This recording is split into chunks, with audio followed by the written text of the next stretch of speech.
Alors, bonsoir tout le monde et bienvenue à ISQ.media, le 4e épisode de la saison. Hein? C'est bien ça. On a ce soir encore des chroniqueurs chevronnés avec nous.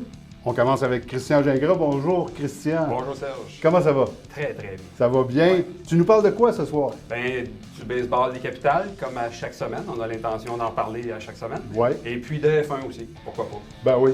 Bon, c'est le fun d'avoir des nouvelles de la F1. On a aussi Jonathan L'Heureux avec nous comme chroniqueur chevronné, comme je disais tantôt. Toi, Jonathan, tu vas nous parler de... Ben moi, je vais parler d'art et d'art sportif. OK. D'art et d'art sportif. Ouais. OK. Et comme invité cette semaine, nous avons un ancien collaborateur, mais qui est revenu avec nous. On est très content de t'avoir avec nous. André Gagnon. Bonjour, André. Bonjour, ça va bien? Ça va bien? Oui, il est en forme. Toujours. André, toi, tantôt, tu vas nous parler de mode. Oui, exactement. Pourquoi pas? Ben écoute, par rapport à ce que je suis habillé, je pense que j'ai pas le choix d'en parler. Oui, puis c'est peut-être que ça va nous donner des idées, nous aussi. Hein? N'est-ce pas, messieurs? Alors moi, ce soir, j'avais le goût de vous parler, pour commencer, des Juno Awards. Cette année, il y a beaucoup de Québécois qui sont en nomination aux Juno. Quand je dis beaucoup, on a les deux frères, Claude Pelgal, Louis-Jean Cormier, Pierre Lapointe et les Cowboys fringants. Les Cowboys fringants, cette année, ils sont assez en demande. Ils ont sorti des super de beaux hits. Puis cette année, ils sont en nomination, mais pas dans n'importe quelle catégorie. Ils sont en nomination dans la catégorie choix du public. OK. Donc, j'en profite pour souhaiter bonne chance à tous les Québécois qui sont au Juno cette année. Félicitations. Ben oui, c'est le fun. Ça va se passer à Toronto le 16 mai. Habituellement, c'est en mars, mais cette année, c'est le 16 mai 2021. Pandémie oblige. Mais les Cowboys fringants, ils sont en nomination, mais pas avec n'importe qui. Ils sont en nomination avec The Weeknd, OK. Justin Bieber, Wow. Shawn Mendes. Fait que c'est de la grosse catégorie. Ouais. Fait Si que, je comprends bien, Serge, les Juno, c'est l'équivalent canadien des Félix au Québec. oui, c'est exactement ça, mais là, c'est canadien. Pas en Canada. Fait que je pense qu'on a des bonnes chances de remporter des beaux trophées. En tout cas, je le souhaite. On est de tout cœur avec eux. Tout à fait. Et toi, Christian, les capitales de Québec, quelle bonne nouvelle! Bien, écoutez, la saison s'en vient. On va voir comment ça va se dessiner pour le début de la saison. Mais il y a déjà plein de signatures qui sont réalisées pour la prochaine équipe. Donc, on a déjà une vingtaine de joueurs qui sont sous contrat avec les Capitales pour la saison 2021. C'est pas rien.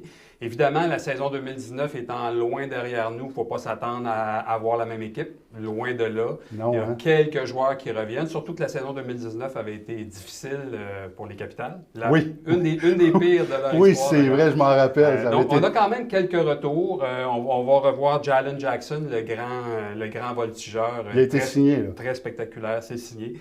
On va revoir Connor Panas, qui avait joué une vingtaine de matchs avec les Capitals en 2019.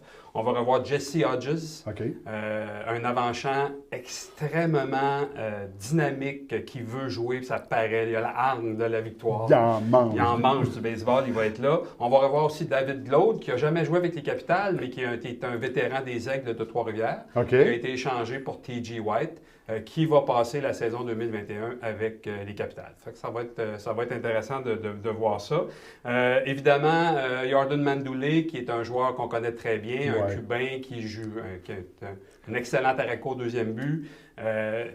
Je pense pas qu'on le voit cette année, bien sûr, avec la situation sanitaire. Là, Oui, c'était ça ma question. Là. Ils ont signé des joueurs extérieurs, pas encore. Bien, là, la majorité des joueurs signés, c'est des joueurs canadiens et américains. OK. À peu près moitié-moitié pour l'instant. OK. Donc, on espère que la frontière va ouvrir à temps pour que les joueurs américains puissent venir. Pour l'instant, il y a des lanceurs quand même intéressants.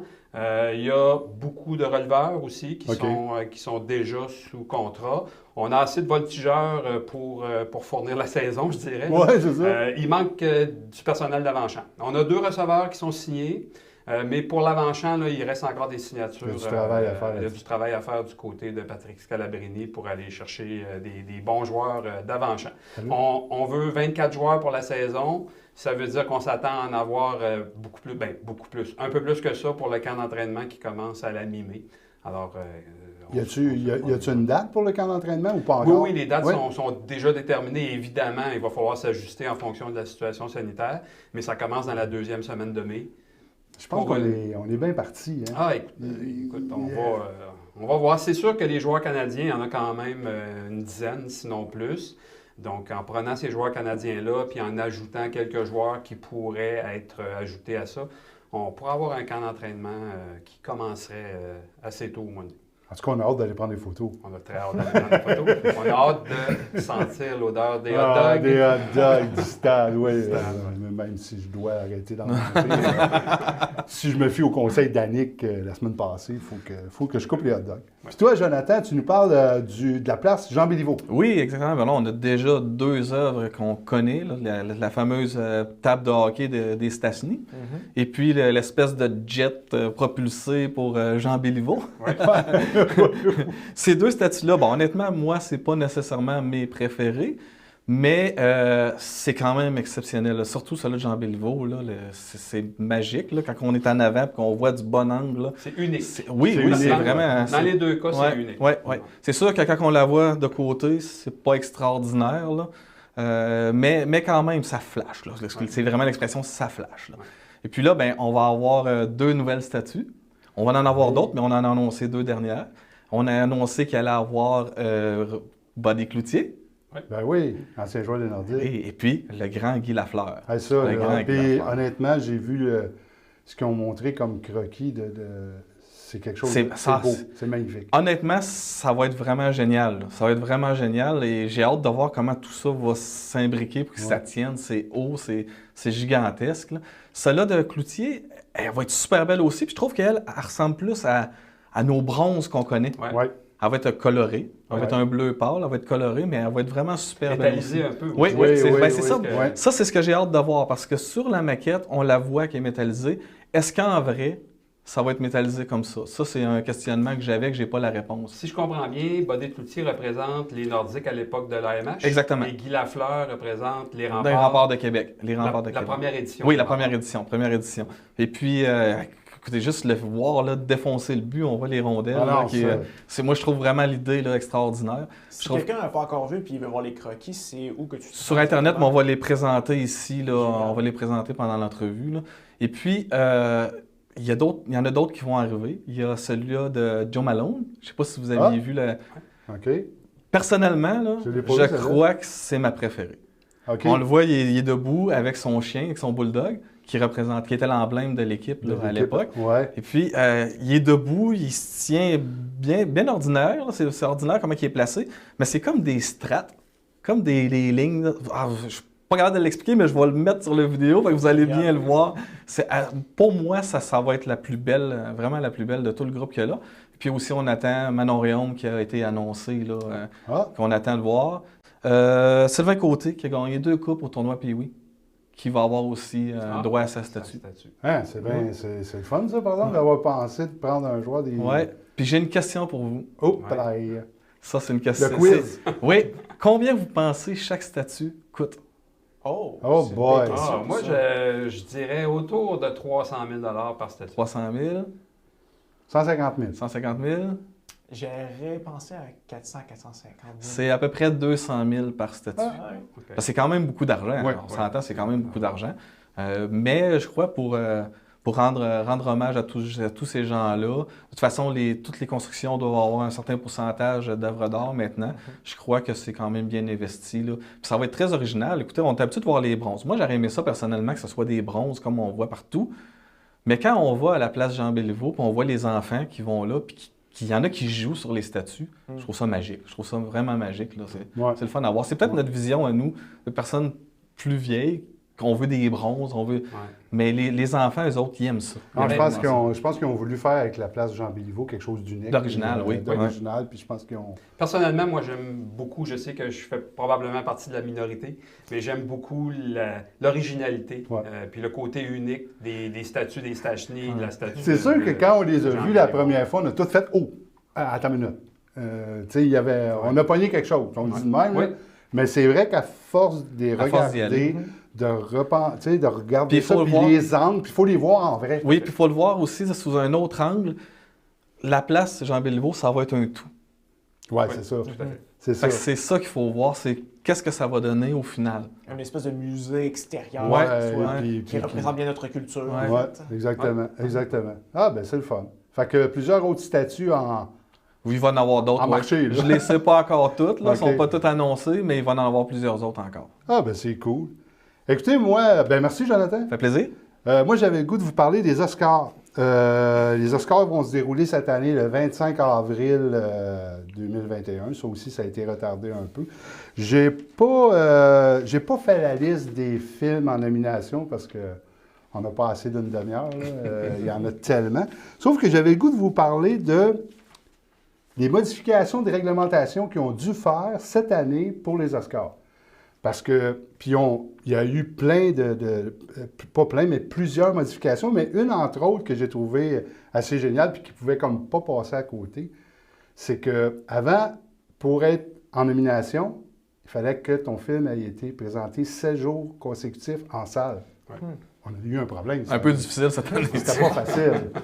Donc, ce qu'ils ont décidé de faire, c'est de mettre en nomination les films qui ont été présentés à télé ou sur des sites payants. Tu sais, mettons, tu aurais voulu voir une exclusivité, te payer pour ça. Ben, si ton exclusivité était là-dedans, ben, elle fait partie Ok, des ça films fonctionne. en nomination. Ah, C'est intéressant. une bonne idée. Mais ça va être seulement que pour cette année. Évidemment. Et on va revenir avec ça en salle. Fait que les Oscars, comme je vous disais, le 25 avril 2021. Puis, ben, c'est sûr qu'aux Oscars, qu'est-ce qu'il y a aux Oscars? Il y a des tapis rouges, il y a des beaux costumes. Et ce qui m'emmène à André Gagnon, qui va nous parler de mode. Salut, André! Bonjour. Hey, hein, ben, je suis sûr que tu ne nous parleras pas de mode d'Oscar, mais plus sportif et culturel. Oui, effectivement. Hein? Puis il y a une espèce de lien à faire quand même avec ça, parce qu'on parlait de Juno, on parlait d'Oscar. Bien entendu, le premier que j'ai à présenter ici, qui est une structure de velours, en fait, c'est un élément qu'on voit beaucoup lors Ok. des Oscars, parce qu'on a un beau reflet qui se projette par la lumière sur ce type de velours-là. C'est quelque chose qu'on a vu énormément dans l'univers du jazz à l'époque. OK? Puis qui maintenant revient énormément, même sur la scène de plusieurs styles de musique, le hip-hop, etc. Et pourquoi? Parce que souvent, on va prendre le chanteur et on va le mettre dans ce type de matière-là, parce que ça ressort beaucoup, donc ça fait en sorte que le chanteur ne se confondra pas à la masse. Dû simplement aux projecteurs qui vont vraiment bien refléter ce type de matière-là. Va ressortir. Va ressortir, puis souvent une belle façon d'être très classe sur un tapis rouge sans prononcer trop des aspects colorés sur un veston, sur un habit. Donc, c'est une belle façon de se distinguer, rester classe, refléter sur une scène également. Donc, le velours est un élément qu'on voit beaucoup dans l'univers de la scène actuellement. Sur les tapis rouges, c'est toujours un très grand classique. Parce que ça donne de la profondeur aussi. Oui, effectivement. Effectivement. Puis juste le reflet de la lumière, je ne sais pas comment on va le voir à l'écran actuellement, mais le reflet de lumière qui est projeté sur ce type de matière-là va aller chercher une espèce de lustré naturel à travers qui est fantastique. Dans le fond, c'est pas juste une question d'être beau, il y a une question de stratégie. Il y a une question stratégique. Si on rentre plus profondément à l'intérieur de ça, il faut choisir sa couleur par rapport à son teint de peau, par rapport à son niveau de coloration, par rapport à son type de transition, le cheveu versus la couleur de peau également.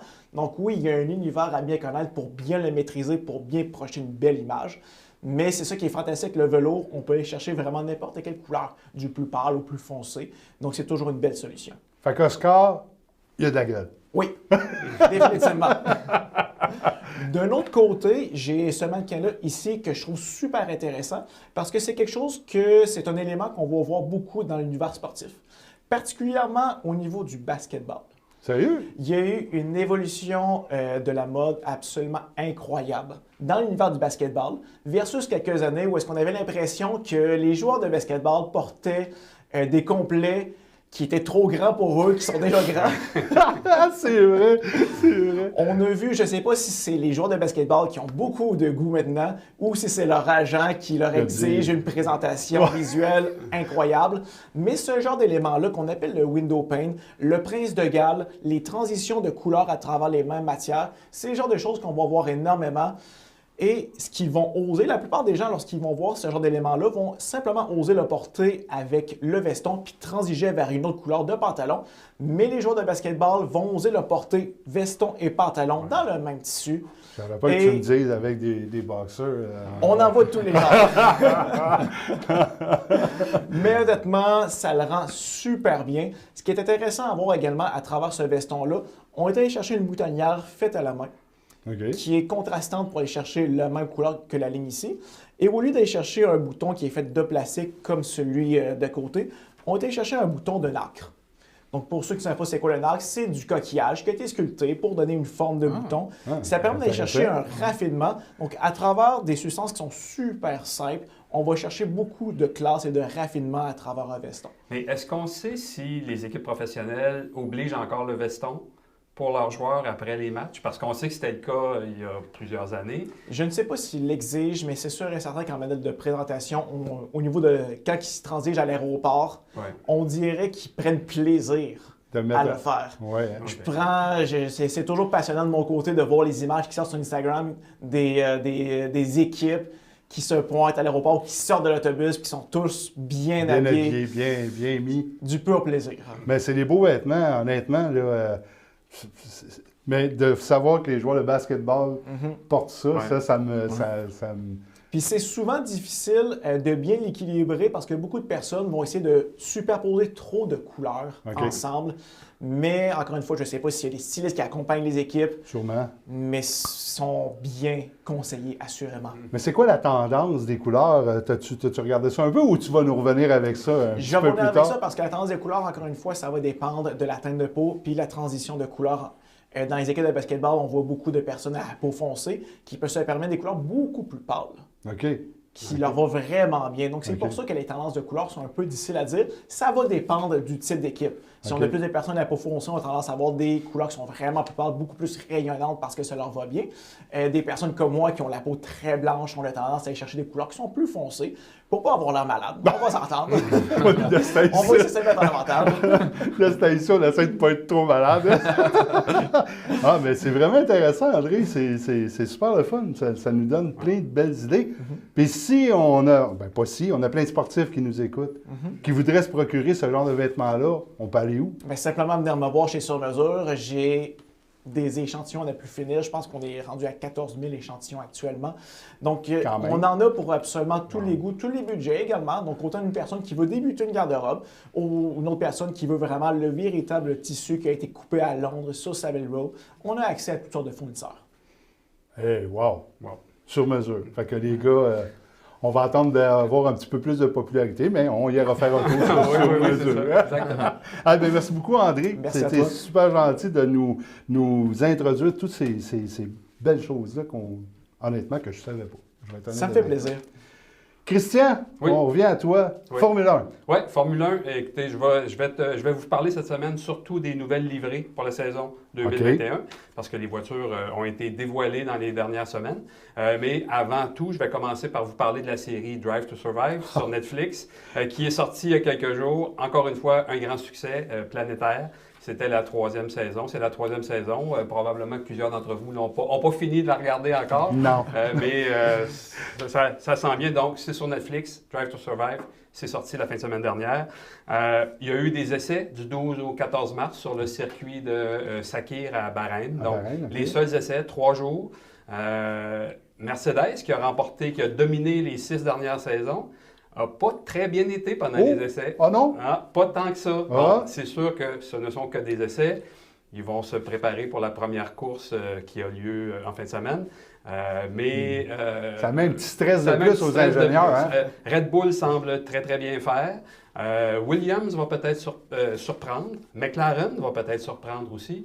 Donc, ça va être une saison qui va commencer avec beaucoup de points d'interrogation. Est-ce qu'il y a des écuries qui ont changé de fournisseurs de moteurs ou ça restait quand même? Quelques changements là, pour les fournisseurs de moteurs. Honda maintenant avec Red Bull. Avec Red Bull, exactement. Donc, il y a quelques changements de ce côté-là. Beaucoup de pilotes aussi qui ont changé d'écurie. C'est ça qui est intéressant. Ça va mettre du piquant pour le début de saison. L'autre élément dont je je voulais vous parler, c'est les livrées, on en parlait tantôt. Toutes les livrées ont sorti. La grosse controverse, c'est la livrée de l'écurie Haas. Hein? Haas, qui est la seule écurie américaine du plateau, Ouais. dont le commanditaire principal est une entreprise russe. Ah, ouais. Le Oui, c'est vrai. propriété du père d'un des pilotes de l'écurie, Mazepin, Ouais. qui lui-même a été victime d'une controverse dans les derniers mois suite à une vidéo publiée sur Internet. Oui. Donc, c'est un peu un scandale actuellement, parce que les gens disent une écurie américaine avec le drapeau russe, parce que clairement, la livrée ressemble au drapeau russe. Et en plus, le drapeau russe est supposé être interdit dans les compétitions internationales à cause du dopage qui est pour les Olympiques. Donc, oui, il y a toute cette controverse qui oui. vient nuire à l'écurie. En tout cas. Mais la livrée, personnellement, elle est intéressante. Le bleu, blanc, rouge avec des belles lignes courbes. Les modèles ont-ils changé un peu de l'année passée ou c'est pas mal semblable? Les voitures sont très semblables à celles de l'année dernière. Pour 2022, de grands changements sont prévus dans l'aérodynamisme. Les pneus, les roues vont être très différentes. Donc, en 2022, on va avoir des voitures complètement différentes. Mais pour 2021, ça ressemble beaucoup aux voitures qu'on a vues en 2020. Dans les autres livrées dont je voulais vous parler, entre autres, écoutez, Red Bull, Alfa Romeo, pas de changement, ça se ressemble beaucoup. Alpine, qui est le nouveau nom de Renault. De Renault, oui. Donc, avant ça, c'était jaune et noir. Nouvelle couleur, bleu, blanc, rouge aussi, mais le bleu est magnifique. Vraiment magnifique. C'est une des très belles voitures du plateau en 2021. Aston Martin, le nouveau nom de Racing Point. OK, oui. Les fameuses voitures roses. Rose, oui, c'est ça. Cette année, Aston Martin, c'est vert. Ça a toujours été vert. Le British Racing Green, qu'on appelle. Donc, toutes les voitures britanniques dans les années 50-60 étaient vertes. Ils sont revenus à ce vert-là, évidemment, un vert plus moderne, plus éclatant, mais quand même. Ça ressemble d'ailleurs au vert du veston. Tout à fait. Chez McLaren, on conserve notre couleur orange et bleue qu'on avait l'année dernière. Chez Mercedes, on revient avec le noir, le gris, l'argent, avec un peu de raffinement, rien de spectaculaire. Chez Ferrari, c'est rouge. On a ajouté une petite touche de vert pour le drapeau italien. Je pense que ça va toujours rester rouge. Ça va toujours rester rouge.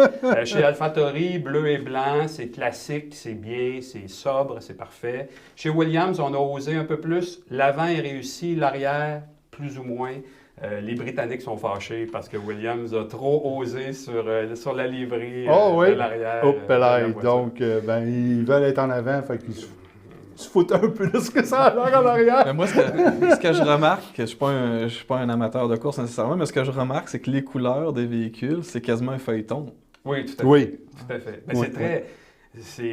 Il faut que les commanditaires soient visibles, il faut que les couleurs naturelles de l'écurie soient visibles. Ça fait parler. La F1, c'est un éternel scandale. Il faut qu'on parle de F1. Tant qu'à parler de F1, depuis 2013, Michael Schumacher est en coma. C'est dommage. Mais là, son fils... Complètement en coma. Non, mais c'est ça.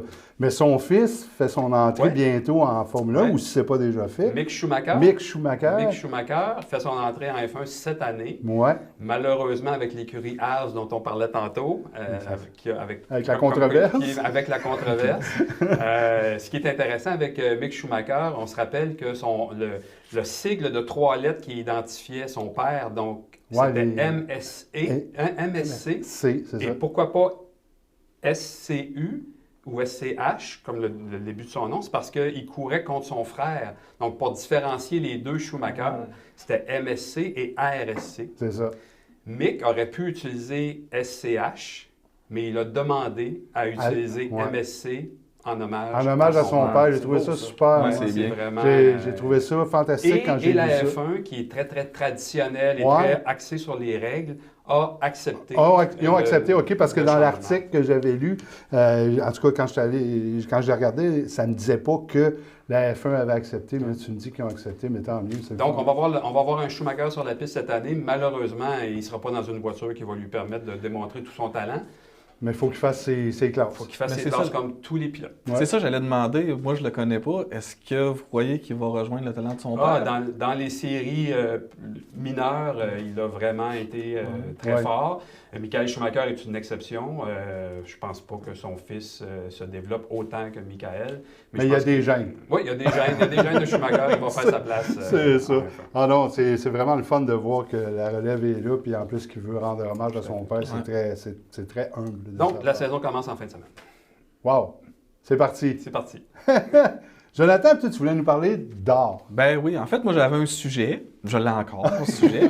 Mais aujourd'hui, je suis allé au Musée national des Beaux-Arts de Québec, puis je suis allé voir l'exposition de Turner et le Sublime, Oui. le peintre. OK. Moi, honnêtement, je le connaissais pas du tout, mais j'avais vu des images à la télévision, je vais aller voir. Puis finalement, j'ai tellement aimé ça, j'ai dit, il faut que j'en parle, parce qu'il faut que les gens aillent le voir. Et puis, il reste pas beaucoup de temps. L'exposition se termine le 2 mai. Et puis, OK. à chaque fois que j'ai voulu, parce qu'il faut réserver en ligne, à chaque fois que j'ai voulu réserver, les journées se remplissaient très rapidement. Fait que s'il y a des gens qui veulent aller voir cette exposition-là, j'en parle pas beaucoup plus que ça, parce que je veux que les permettre aux gens de le découvrir par eux autres mêmes. Passez-y, parce que c'est presque terminé. C'est presque terminé, puis c'est vraiment une exposition géniale. Là, ceux qui aiment la peinture, ils travaillent avec les tempêtes, avec les éléments de la nature. C'est superbe, Ah ouais. c'est vraiment superbe. Des couleurs chaudes, des lumières. La lumière est impressionnante dans ces peintures. Puis il n'est pas dans un musée pour rien. Il y a du talent. Il y a du talent. Ben, merci du conseil, on ne manquera pas ça. Ben oui, c'est ça, on va aller voir ça. Je voulais vous demander, à vous trois, c'est quel est votre peintre connu que vous préférez? Oh, wow. Moi, j'ai beaucoup aimé, à une autre époque, l'impressionnisme. Donc, Monet, vraiment, là, si j'avais à répondre, Ça serait Monet. ça serait Monet. Est-ce qu'il faut être loin ou... Non, ça peut être n'importe qui. Moi, je vais être honnête, puis c'est André qui me l'a fait découvrir. Ah, Laurie chez Marois vous, m'a maître. vraiment, J'y ai mais pensé. vraiment impressionné. Impressionné. Toi, tu t'es fait voler ton choix? Même depuis tantôt, je suis en train de chercher un autre nom, l'autre nom. Honnêtement, j'avais Rembrandt en tête. Ouais, Rembrandt, magnifique. Que je pense Magnifique. qu'il s'est imposé, en fait, de par son style.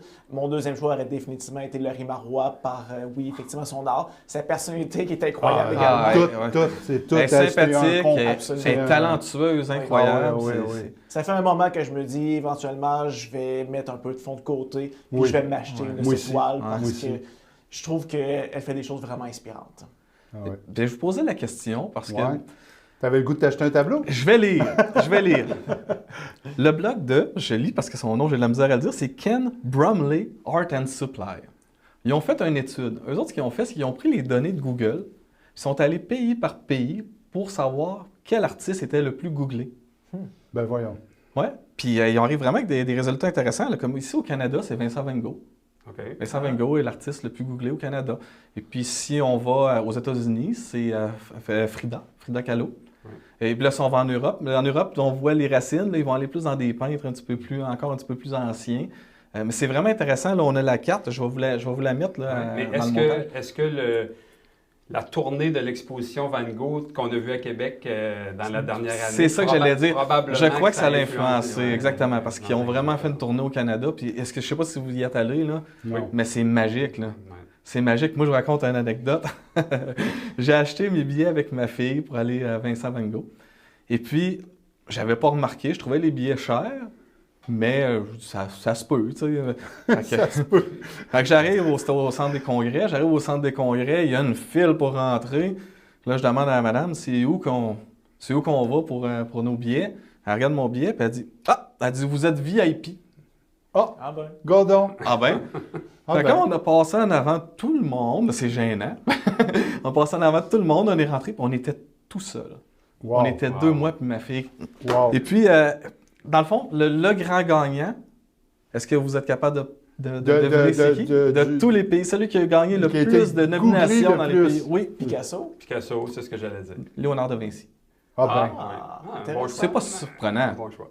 Oui, effectivement, il Ouais, mérite. c'est vrai, il le mérite. Ouais, Et puis Frida Kahlo arrive deuxième. Quand même. Frida Kahlo arrive deuxième avec 29 pays, Vincent Van Gogh 24 et Léonard de Vinci au-dessus de 80. Quand même. Wow. Quand même, il y a vraiment une différence là, assez Assez incroyable. prononcée, là. ouais. Ouais. Eh bien, Est-ce que sa victoire serait due au fait qu'il n'a pas uniquement fait de l'art, ceci dit? Ah, c'est sûr. Oui, parce qu'écoute, il a fait plein de choses. Il Hein? a fait énormément de Ouais, choses. vraiment. On Vraiment, mais il reconnaît est la- partout. Il est partout. Exact. Ouais. Ça n'enlève rien à son art, ceci dit. Non, c'est ça. Fait que, merci, Jonathan, Ça de fait nous avoir plaisir. parlé de ce petit coin d'art mondial. Tu sais, Ouais, un petit coin c'est d'art un petit mondial. Écoutez, c'est déjà la fin de l'émission. On vous remercie beaucoup d'être avec nous à chaque semaine. Je vous annonce qu'André va être avec nous régulièrement pour venir nous parler de mode, autant pour les sportifs que la culture. Et puis, ce que j'aimerais vous dire, c'est de continuer à partager nos émissions. Partagez-les parce qu'on a eu des beaux résultats la semaine passée. On est super contents. Il y a plein de monde qui nous suivent. Et puis, comme on a déjà dit à la première émission, vous avez des projets, vous avez quelque chose d'intéressant à nous conter, à faire savoir à la population de Québec. Communiquez avec nous au info.isqmedia@gmail.com ou sur notre site web, on a une section où vous pouvez nous écrire des commentaires ou sur notre page Facebook. Alors, merci encore une fois, puis ne manquez pas la semaine prochaine, ça va être un spécial Capitale de Québec avec Michel Laplante, Patrick Scalabrini et Charles Demers. C'est un rendez-vous. Bye bye.